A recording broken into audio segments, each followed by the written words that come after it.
ऐसे कितने कलाकार हैं, आर्टिस्ट हैं आपके अंदर, जो एक के यहाँ 200 करोड़ नगद निकला है, तो और कितने निकलेंगे।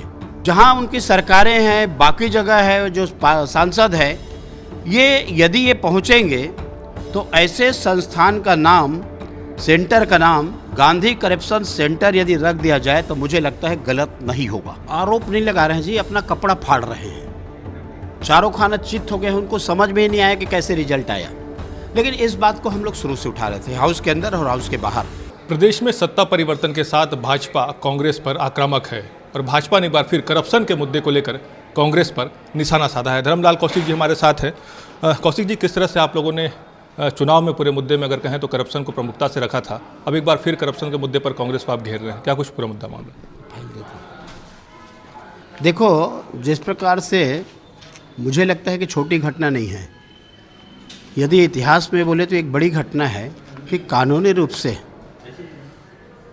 कि 200 करोड़ रुपए नगद कांग्रेस के वरिष्ठ सांसद धीरज साहू के यदि प्रतिष्ठान में प्राप्त हो, और इतना पैसा कि मशीन भी खराब होगी गिनते गिनते, ट्रक में उसको ले जाना पड़ा। तो ये मैं तो राजीव गांधी से पूछना चाहता हूँ, राहुल गांधी जी से पूछना चाहता हूँ मैं, ऐसे कितने कलाकार हैं, आर्टिस्ट हैं आपके अंदर, जो एक के यहाँ 200 करोड़ नगद निकला है, तो और कितने निकलेंगे। और इसी प्रकार से देश को बाट लगाने का काम उनके द्वारा की गई है। आज हम जिस प्रकार से देश में देख रहे हैं कि मोदी जी जिस व्यवस्था में लगे हैं कि स्वच्छ पेयजल की व्यवस्था हो जाए, लोगों को मकान मिल जाए, लोगों के शौचालय बन जाए, आखिर 50 साल 60 साल में क्यों नहीं बना पाई, उसका स्पष्ट समझ में आ रहा है कि जनता के जो गाढ़ी कमाई का पैसा है इनके जेब में जा रही थी, और जेब में जाने के कारण में जो यहाँ पर विकास होना चाहिए वो विकास से पूरा वंचित करने का काम इनके द्वारा किया गया है। और इनके द्वारा जो किया गया, तो एक के पास यदि 200 करोड़ और शीर्षस्थ तक पहुंचना है, तो जहां उनकी सरकारें हैं, बाकी जगह है, जो सांसद है, ये यदि ये पहुंचेंगे तो ऐसे संस्थान का नाम, सेंटर का नाम गांधी करप्शन सेंटर यदि रख दिया जाए तो मुझे लगता है गलत नहीं होगा।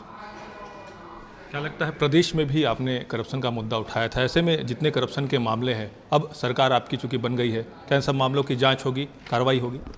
निश्चित रूप से जांच होगी, कोई बचने वाला नहीं है। और ये सीबीआई को रोक करके रखे थे, अब तो सीबीआई भी छत्तीसगढ़ आएगी, और आने के बाद में जो भी हैं, जितने घोटाले हुए हैं उसकी जांच होनी चाहिए, और कार्रवाई जांच होने के बाद में जो अपराधी पाए जाए उनके ऊपर सख्ती से कार्रवाई होनी चाहिए। किस तरह से देखते हैं, क्योंकि अभी लगातार जो कांग्रेस के तमाम बड़े नेता हैं वो एक दूसरे पर आरोप प्रत्यारोप लगा रहे हैं, कोई हार के लिए जिम्मेदार मुख्यमंत्री को बताता है, कोई किसी मंत्री को बता रहा है। कुल मिलाकर अगर देखें तो संगठन और सत्ता के बीच एक बार फिर से अगर कहें यहाँ पर मतभेद खुलकर कांग्रेस में सामने आ रहा है। आरोप नहीं लगा रहे हैं जी, अपना कपड़ा फाड़ रहे हैं। चारों खाना चित हो गए हैं, उनको समझ में ही नहीं आया कि कैसे रिजल्ट आया। लेकिन इस बात को हम लोग शुरू से उठा रहे थे, हाउस के अंदर और हाउस के बाहर, कि संगठन और सरकार में तालमेल नहीं है।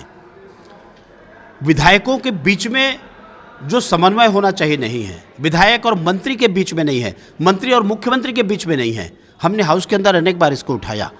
हमको दुहाई देते थे जय वीरू की जोड़ी है, और जय वीरू की जोड़ी बता करके ये 5 साल केवल खींचतान में रहे, वर्चस्व की लड़ाई लड़ते रहे।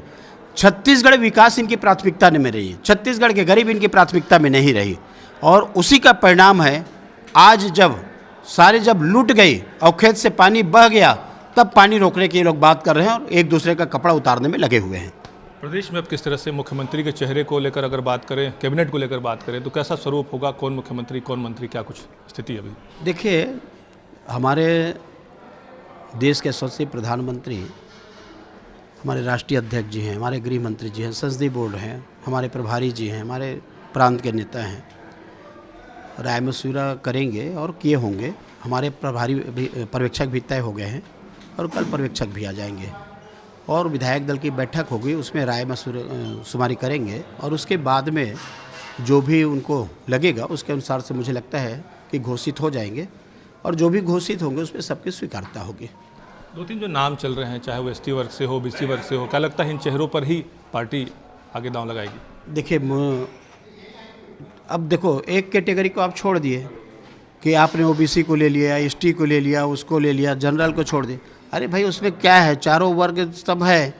मुख्यमंत्री किसी को भी बनाएंगे और किसी को बनाएंगे और किसी न किसी को बनाना ही पड़ेगा जब बहुमत दिए हैं जनता तो इसलिए उसमें कोई भी बात नहीं है। 2 मिनट में तय हो जाएंगे, मैंने पहले भी कहा है, और 2 मिनट लगेगा।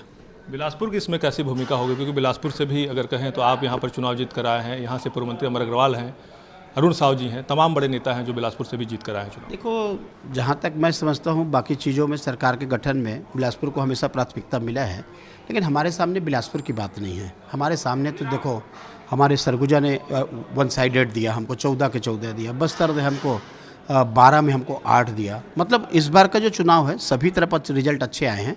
तो मुझे लगता है कि कोई एक जिले और संभाग की बात नहीं है, हमको तो विचार करना पड़ेगा, सभी जिलों से, संभाग से लेकर के ही उसका गठन करेंगे और ऐसा ही होगा। बिल्कुल, धन्यवाद। तो ये थे धर्मलाल कौशिक जी, जिनका साफ तौर पर कहना है कि सरकार अब यहाँ पर भाजपा की बन गई है और जो करप्शन का मुद्दा भाजपा लगातार उठाती रही है, उन मुद्दों पर आगे कार्रवाई भी होगी। इसके साथ उन्होंने मुख्यमंत्री चेहरे को लेकर कहा है कि पूरे प्रदेश से इसका फैसला होगा, विधायक दल इसका फैसला करेगा और जल्द इसका निर्णय सामने भी आएगा। कैमरा सतीश मिश्रा के साथ जितेंद्र थबाइत, IBC 24 बिलासपुर।